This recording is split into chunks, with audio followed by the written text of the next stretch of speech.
am a new ED and inherited a big budget deficit. Congratulations. Yikes, sorry. I made up some ground by increasing our end of year by 42% over the previous year. I've been working with a terrific fundraising consultant for many months now, and we are going after grants, individual donors, etc., which I feel really good about. The issue is that this will take time, and I'm very worried about cash flow in the meantime. Any suggestions for how to create a financial bridge? I have an engaged board.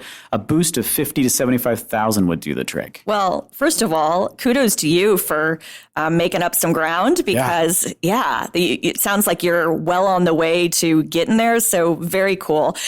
So I think this is a really unique opportunity.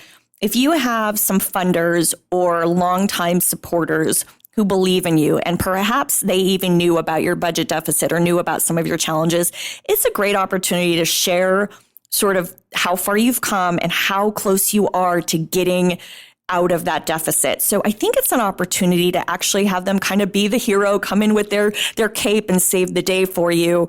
And some, if they're a long-term funder, someone you've got a long-term relationship with, occasionally they'll say, yeah, we'll help get you there, or we'll help get you halfway there, or, yeah, we're willing to sort of, do this. So I think that's one thing you can do. I also think sometimes this is a great way for board members to all step in and each give something. This is super unorthodox, and I'd love to know what you think about it, Andy, but I've seen organizations come up, and you got to do it the right way, but have actually looked at creating sort of working with boards on sort of a loan arrangement to cover to kind of cover things until you get the cash flow up and running. I can see there's so many like pitfalls with that, and yet I've seen some organizations do it and do it successfully. What are your thoughts about that? Yeah, I've seen that too. The tricky piece about that is that you need to make sure that you're keeping it all sort of, because you're immediately entering into a transaction that might be a conflict of interest, right? Because you're loaning money from the board to the organization, which means there's interest involved. Somebody's going to be paid back for it. So it's 100% a conflict of interest transaction, which means you need to go through the entire conflict of interest process, which says, is this, is the interest rate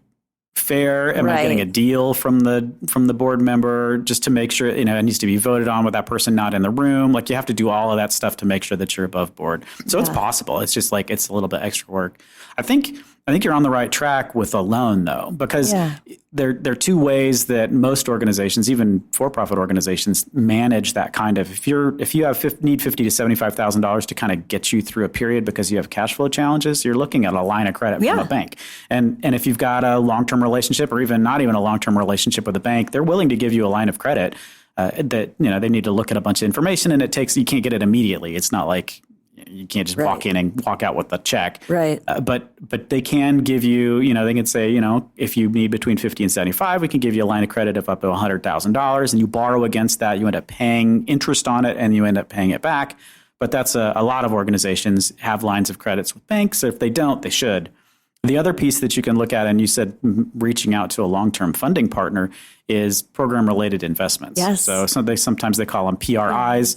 What a program-related investment is when a funder, a lot of times it's a foundation, will basically give you a loan, and they don't have to give you a loan at a low interest rate. They can give you a loan at whatever the prevailing interest rate is, and you can pay it back to them. And a lot of times they'll either forgive the loan, because most foundations, they've got that corpus of money and it's invested in stuff anyway. Right. So investing it with you, if they trust you, they can always create a loan. They can get 5% interest, and that's probably better than they're making in other markets too. So it's actually a smart investment decision for them, and they can get you over the hump. And it's kind of a win-win for both parties. Yeah, it's not a hard conversation to have. I haven't seen it quite as often as I think I should have. It feels like it's something that should exist more. Yes. So there may be a roadblock that I'm not aware of. It could be an interesting question to ask somebody else. Yeah, it's interesting because, and I'm wondering, I've definitely read about PRIs, but I haven't. I feel like that's happened more on a national level, and you hear it more with really significantly large foundations, Gates Foundation, or, some of the ones that we all know and have heard of. And I'm curious to know is that happening in Nevada? Yeah. So when I was at 3 Square, the Hilton Foundation did a PRI. They did. Okay. Yeah. They did a program related investment for, I think it was one of the building. I can't remember. This could be completely wrong, but I think it was for one of the building purchases. It was a chunk of money for the building purchase, and there was an interest rate involved, and we were paying them, and then they forgave it. So it got to the point where we're starting to pay it back, and then they said, "Okay, you can just keep it. It's a grant." They converted it to a grant. So that was I think that's the best kind of PRI from a nonprofit perspective. Yes. But that did start as a PRI. Nonprofit governance. Nonprofit answers. Nonprofit board. Nonprofit management. Nonprofit marketing. Nonprofit resources. The Alliance for Nevada Nonprofits presents Nonprofit Everything, the podcast about everything nonprofit, with your host, Andy Shurick and Stacey Wedding. Welcome, everybody, to another episode of Nonprofit Everything. I've got the wonderful Stacey Wedding here. I'm Andy Shurick. We're here to answer all of your nonprofit questions. So how this works is you go to the Nonprofit Everything webpage, you go to the Alliance for Nevada Nonprofits webpage, you call Stacey in the middle of the night. No. You go to the nonprofit, you go to the Facebook, the Nonprofit Everything has a Facebook thing. You can tweet at us. I don't know how. I love that, a Facebook thing. It is. What's it called? Like a page, I guess? Yeah. It's got its own page. Nonprofit Everything page. Pictures. Yeah, it's a page. So you type in Nonprofit Everything, and that's actually a good way to find out when new episodes drop. If you haven't subscribed, you can go there, and whenever a new episode drops, it'll show up there. And so, you really should subscribe. You should probably subscribe. Yeah. That's actually the easiest way to do it. Yeah. And then you send us questions, and they can be about anything. So, I mean, probably nonprofit. We did get one really interesting question not that long ago, and we haven't decided whether or not we're going to answer it yet because it has nothing to do with nonprofits. I actually think we have to, just as a scoop. I mean, it was a great. We're going to keep you in suspense, you guys. So. Tell you what, here's what we're going to do. I love this idea. I just thought of it. So what we'll do is we will record this question and answer the question, and it will be available for ANN members. So if you're a member of ANN and you listen to the podcast, you can go to your ANN member webpage and you can hear the Nonprofit Everything, this has nothing to do with nonprofits bonus question. So Stacey and I will record this next and we will put it up there. So if you're a member of ANN, go to your member page and you can find the bonus question there. So that's a good reason to hear something really stupid. And you can, as a bonus, you'll be an ANN member, which means you get all of the awesome benefits of being an ANN member, right? Yes. And ANN, for those of you who are brand new to the podcast, the Alliance for Nevada Nonprofits, they're the ones that produce this podcast and make it possible for everybody so that you can hear this completely free of charge, no matter where you are in the world. Thank you, Ann. Today's episode is sponsored by Brenda J. Stout CPA, a full-service accounting firm specializing in nonprofit tax compliance and IRS problem resolution. Find out more at brendastoutcpa.com or check the Nonprofit Everything show notes for contact information. Thank you, Brenda J. Stout CPA. Thank you, Brenda.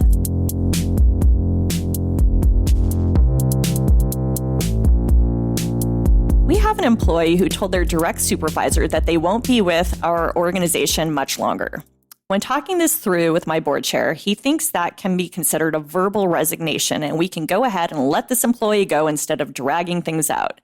To make the matter more interesting, we would like to get the employee out sooner rather than later because of some other things we suspect, but just don't have enough evidence to terminate at the moment. What is the legal red tape here? Help! Oh, okay. So for the legal red tape here, we're going to absolutely have to bring in an expert. Yes, we are not attorneys. We are not attorneys. Even if we like to pretend that some days, but we're not HR consultants. No, we are not. We'll do the touchy feely stuff and some accounting questions. Yes. So here's kind of the take. I'm not sure, and this is what we'll need to check, is if somebody mentions to their supervisor that I don't think I'm going to be here much longer, I'm not sure that can be considered as a resignation. And then, what the HR, whoever our expert's going to be is going to talk about, like what consists of a policy, that's a right to work state. And like, you can terminate people for whatever reason. And like, what do you need to do to protect yourself?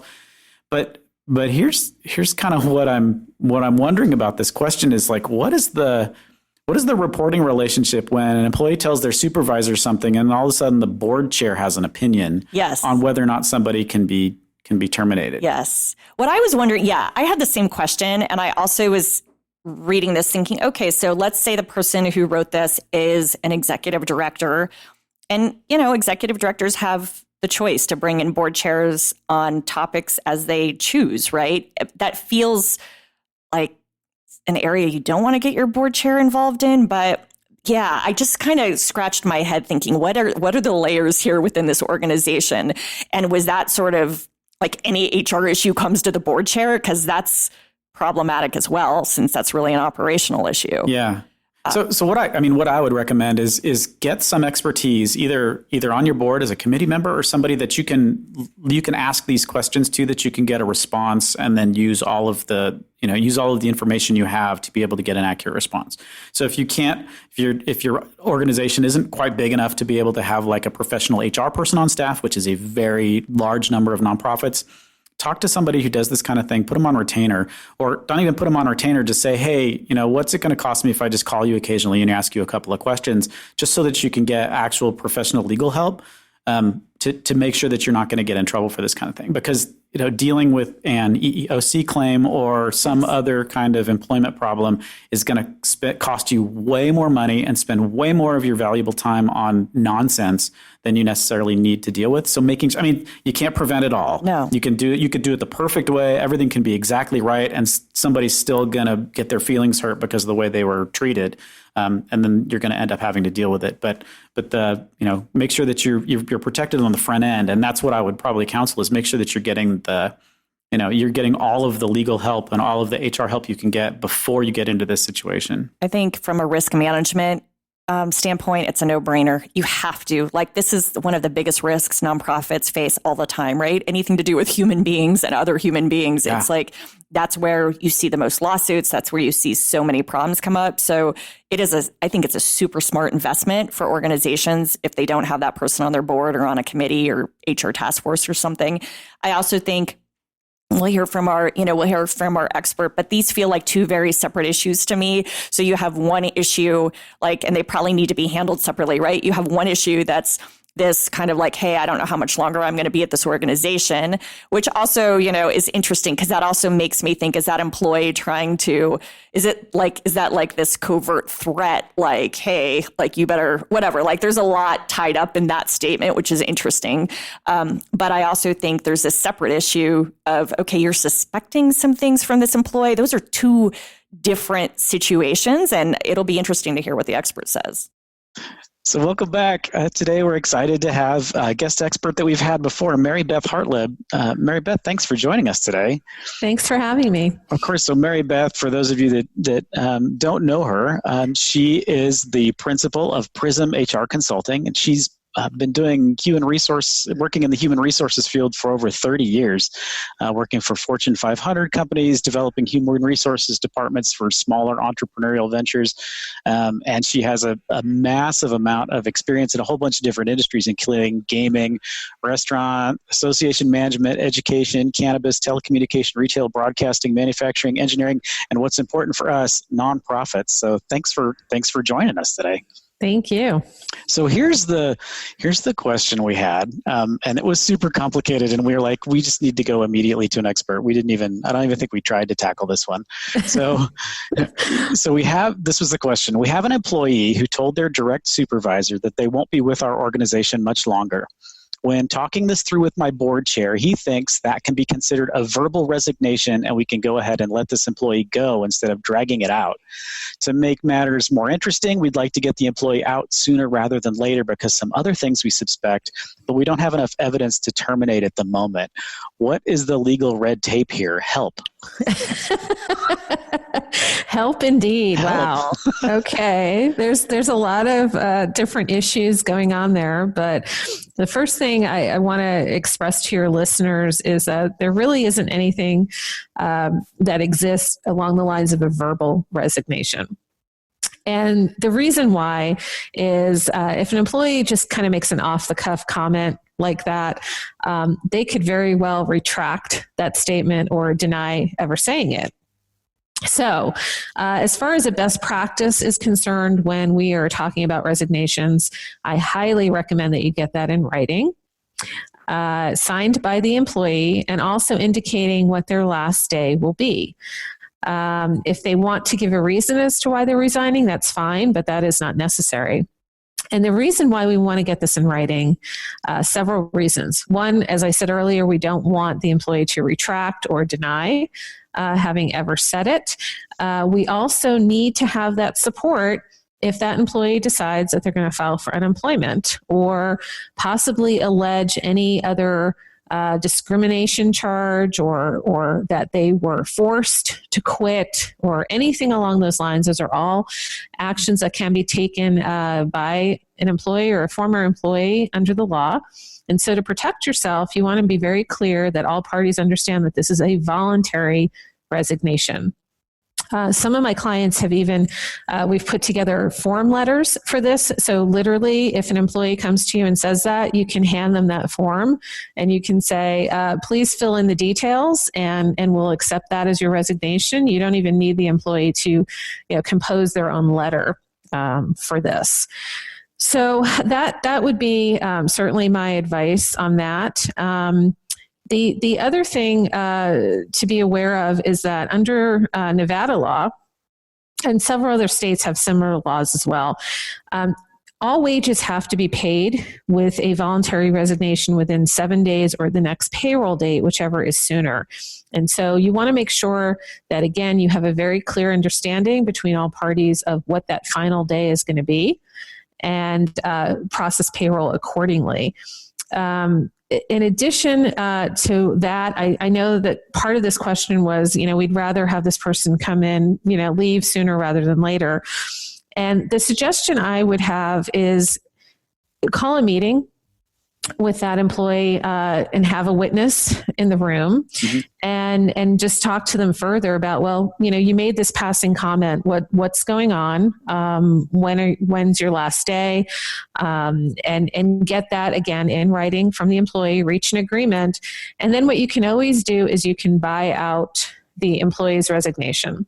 Depending on whether you have a policy for this or not, usually companies request a 2-week notice of resignation, but you can buy that out. And what I mean by that is you can pay the employee for that 2-week notice period while still retaining this as a voluntary resignation, and you can ask the employee to exit the company immediately. So I hope that helps. Were there any follow-up questions or any other details that you were interested in, Andy? Definitely, because one of the questions I had was this organization clearly doesn't have any policies in place, because if they're asking the question and if they're reacting to a board member, so the board chair says, maybe you can do this, it feels like they need to maybe have some bench strength about either somebody that understands the labor law so that they can advise their staff properly, or what do you recommend for somebody who may just not have any of this knowledge at all to help them sort of bulk up their knowledge there? Yeah. So, there's a lot of different, webinars and things like that. But like I always say to clients, it's you have your core responsibilities and we can certainly help with that and provide that guidance and advice. Many times this is just a simple phone call to talk the client through this process, provide documentation, and make sure that they understand what the laws are surrounding a specific situation. The other thing I recommend, regardless of how small an organization is that an employee handbook with clear policies is very important, because it gives you something to fall back on. The employees acknowledge receipt and understanding of those policies, so that if any of this ever comes into question, or you ever have a legal challenge on your hands as an employer, having a good handbook and having that updated and reviewed at least annually is important. It gives you additional strength when you are going to have to defend any type of hiring or firing decision. So, and then the other thing that I think comes, at least I remember coming up very frequently when we'd have this conversation with managers, when they feel like they want to terminate somebody, but they haven't quite gathered enough information to be able to make it just a straight up firing. There's Nevada, you always hear things like Nevada's an at-will state, which means that you don't necessarily have to have a ton of reasons to fire somebody. But if somebody's underperforming, there should be this documentation process where you're keeping track of things so that at any given time you have enough information. If somebody's underperforming, you have enough information to either counsel that employee or start the process to getting rid of them, right? Right. Yeah. So employment at will, almost every state in the United States subscribes to that common law philosophy and law. But the truth of the matter is, because we have so many other laws that have been passed, really starting in like the 1960s, that prohibit any form of discrimination against an employee. And most employees can fall into one of these protected categories, whether it be age or race, ethnicity, religion. And in addition, there's a relatively new charge, which is called retaliation. Anybody can check that box. You don't need to fall into any kind of a protected class or category. And retaliation has a pretty low bar set in terms of proving that. And something for your listeners to understand too is that these government agencies exist for a reason. And they're very much in place and there to provide protection for the employees. And so, unfortunately, as employers, we are often put on the defense to mitigate, any claims or allegations. So again, going back to the handbook policies and things of that sort, you'll often see that at will is mentioned throughout a handbook and throughout policies. It's important.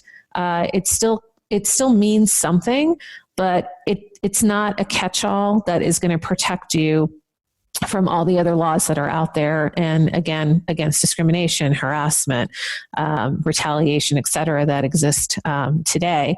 And so, again, it's important to document performance issues. And if you look at it this way, it's in fairness to the employee as well as the employer. Everyone's on the same page. There are no secrets about performance deficiencies. Expectations are made clear. And the employee really won't have a surprise if you get to the point in the progressive discipline or progressive coaching process that their job is on the line. And that means something. It means something to these government agencies that enforce these anti-discrimination laws. It means something even if you're going to defend an unemployment claim. And many employers I know are like, oh, it's just unemployment. Unemployment's a business expense. You're paying into that. Employees are paying into it. And so if there's a legitimate reason to terminate someone's employment, they file for unemployment and you don't have anything in the file, you're probably going to lose that case, and that is going to cost you additional money.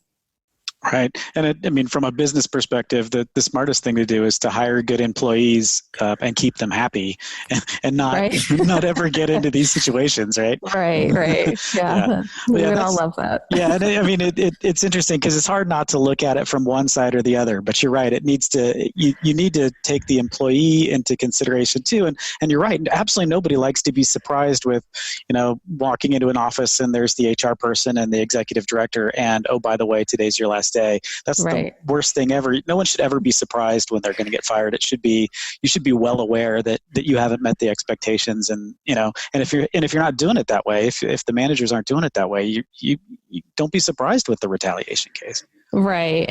Or using another reason, I was discriminated against because of my religious beliefs, not because of my performance deficiencies.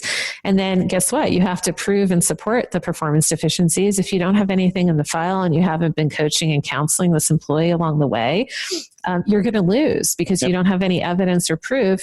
And the other thing I think everyone needs to keep in mind is social media. So you want to diffuse these termination situations as much as possible. And if employee is put on notice, they've been given opportunities to improve, it's still not working out for whatever reason, that really does help diffuse the situation as opposed to an employee, taking this to the media, posting on their social media pages. And I am especially concerned about this in a nonprofit setting because this goes to donor relations. It's everything that the nonprofit stands for. You have no idea what potential, disgruntled employees could do or post in terms of information or discrediting the nonprofit. And so I think it can be a real public relations nightmare. Yeah. And so I think we need to, take that into consideration as well. Like, have we treated this employee fairly? Have we given them every opportunity to improve? I think the best part about when we get to interview experts on certain topics is it always raises additional questions that I want to dig into, but I always feel like we'll let our listeners come up with the questions. So just to seed the next question is, and we can get Mary Beth back to answer this one, is what happens when former employees start bad-mouthing you on social media? Is there anything you can do about it? But we won't answer that today because that's a different question. Right. Still waiting. Yeah. Exactly. Well, Mary Beth, thank you so much for joining us today. We really appreciate your insight and your wisdom. Thank you so much for having me. We'll talk to you later. Okay. Thank you. Bye-bye.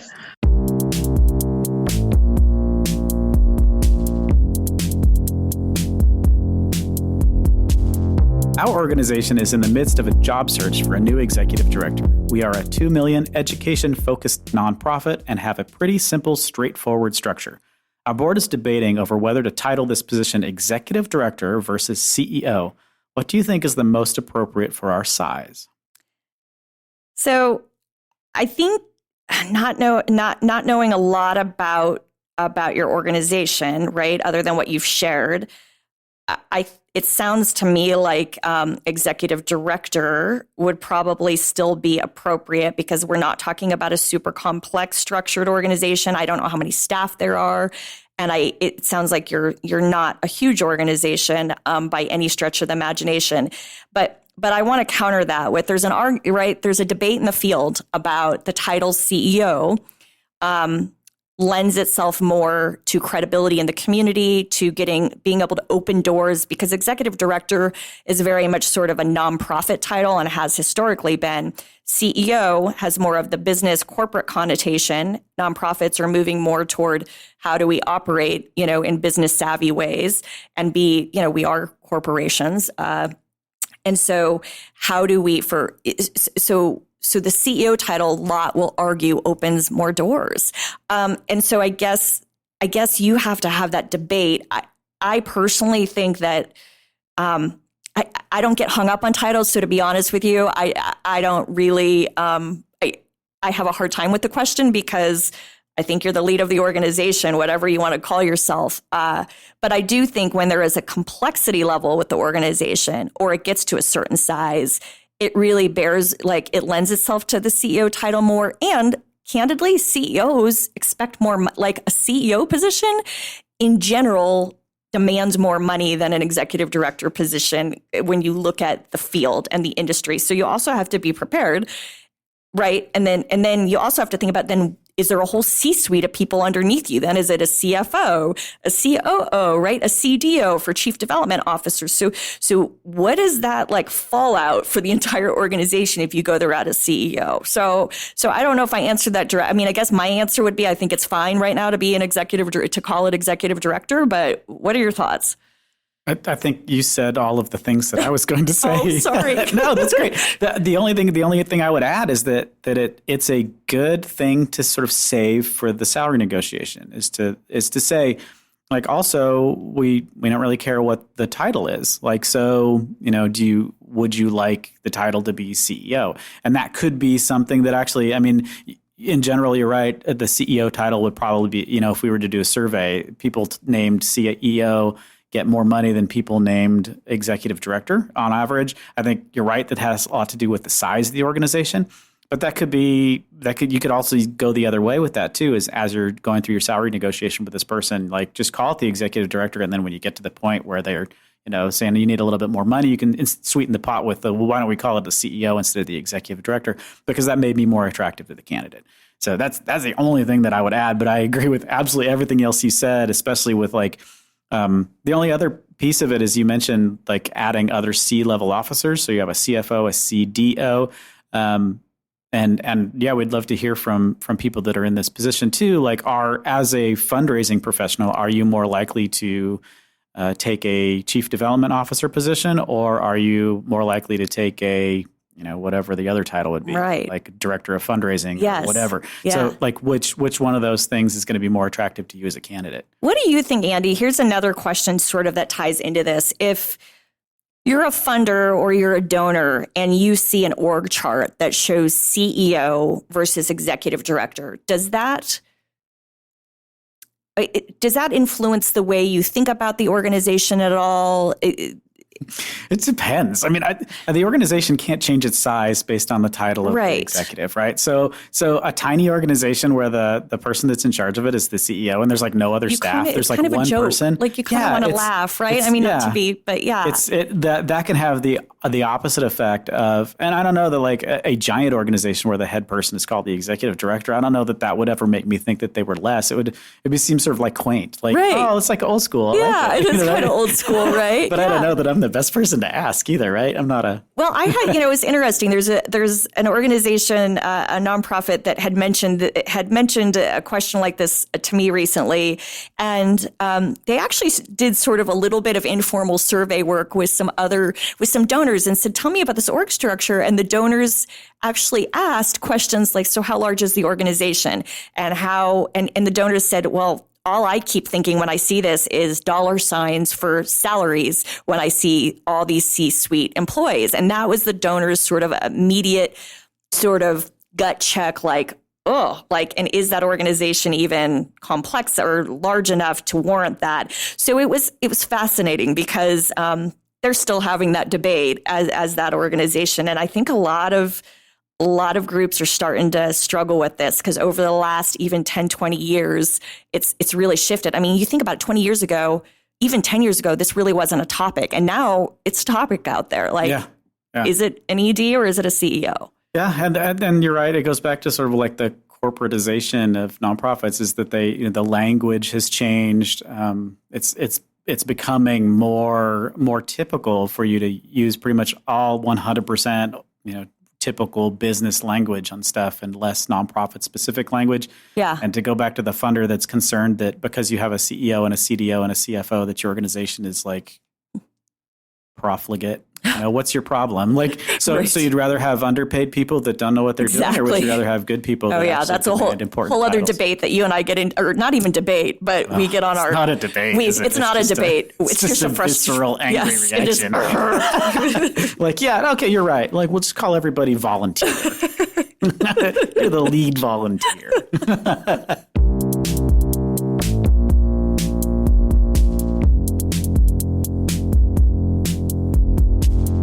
You've crossed the finish line. Another episode completed of Nonprofit Everything. And we really appreciate your listenership. And we want to continue to grow listenership. So please, if this is of value to you, we'd ask you to just share this. Tell people they can ask us a question, right? We're here to kind of try to meet the needs as best we can, or at least bring in other experts who can answer the questions. So we want to hear from you. And we appreciate you listening. And a huge shout out both to Alliance for Nevada Nonprofits for making this possible. But I also am going to embarrass Andy here for a minute, the fabulous co-host I get to do this with. Andy puts tireless time into actually editing these episodes. So I get, the luxury of just coming in and sitting here and babbling on for an hour or two. And Andy actually does all the editing behind the scenes. So all is a volunteer. So this is volunteer for both of us. And that's why we would love it if you help make our lives and our jobs a little fun with your questions and all those topics on your mind. So thank you for joining us.